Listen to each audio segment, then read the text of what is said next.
Hello everyone, welcome to my YouTube channel. In this video, I'm going to discuss about what is operating system and what actually operating system do and how it works and different type of operating system.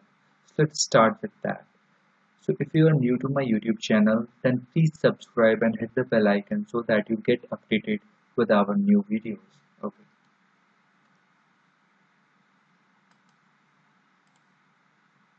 An operating system that is normally called OS, is an interface between computer user and computer hardware.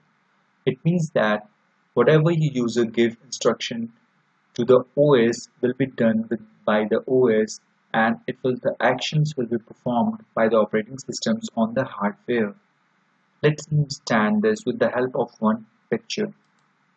So this is the picture over here. Here we can observe we have multiple users, that is user 1, 2, and we can have multiple users. So first thing what user do is there is the operating system layer, and on that layer we have different applications, either the system softwares or the application softwares. What we do is the user give a command to the operating system, and that operating system perform that command on the hardware. This is how the task is done. Okay. An operating system is a software which perform all the basic tasks like file management, memory management, process management, handling input and output, and controlling peripheral devices such as disk drives and printers. These all stuff are being performed by the operating system. User cannot directly perform all of these stuff. User gives instruction to the operating system, and operating system perform on the instruction of the user. This is actually work as an intermediator between the hardware and the user. So now we are going to see the popular operating systems.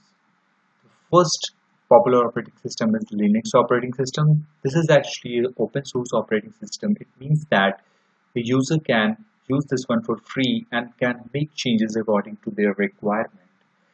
You can actually use this Linux operating system in your organization for free without buying any license for this, and this is completely free, and open source community also provide help for these operating system. The second one is Windows operating system. This is a Microsoft operating system, and you have to pay for this to purchase, or you have to pay for this to completely use all the feature for this operating system. After this we have VMS. We have few more, that is OS 400. This is the IBM operating system used for time sharing machines. After this we have AIX, and we have ZOS, etc. We have Mac OS also, which is used in the Apple laptops. Okay, so I hope you understand what is operating system and the different operating systems. Thanks for watching, and please subscribe and hit the bell icon, and please share.